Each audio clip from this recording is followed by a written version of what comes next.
The huge curved navigation console hummed, and its multicolored displays flashed their tireless sequences of vectors and coordinates, endlessly mottling with garish lights the pale faces which hung disembodied in the semi-darkness of the smooth metal. Someone sniggered.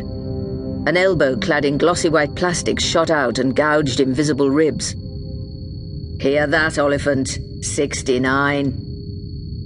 Young trainee navigator Oliphant turned his head, wincing in the sudden flare of the Axion radar scanner.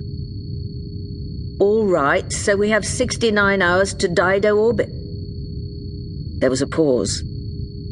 69, growled an American voice out of the pulsing gloom. Oliphant turned back to the reddish ghostly cube of his three-dimensional crossword puzzle, shimmering at the focus of its portable hologram plate, and frowned in frustration. "Too many letters," he snapped defensively, touching a sequence of keys. There was a laugh from around the curve of the console behind him. Plastic-suited figures nodded and grinned at one another. Oliphant stared defiantly at the new letters appearing in the appropriate little boxes of the laser grid. "I've got it! The answer's stranded! It fits every angle!"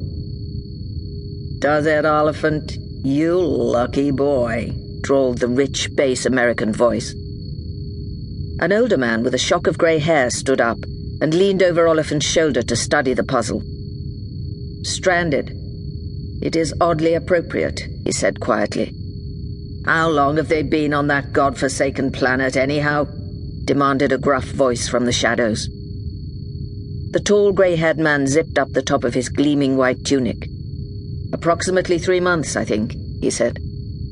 "Exactly 13 terrestrial weeks, Commander Smith," Oliphant informed him smartly. "Thank you, Einstein," scoffed the gruff voice. The distinguished older man held up his hand for attention.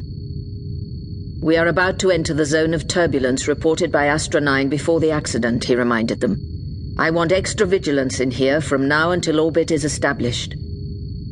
He turned to the big, sprawling American seated at the pilot position in the center of the crescent-shaped console. "Mr. Weinberger, keep a close watch on the systems, please. We do not want to find ourselves being thrown out of curvature at the last minute like those poor devils in Astra 9. The sandy-haired American nodded and gave a lazy half-salute. "Sure thing, Commander. You can leave it to me," he drawled, chewing energetically.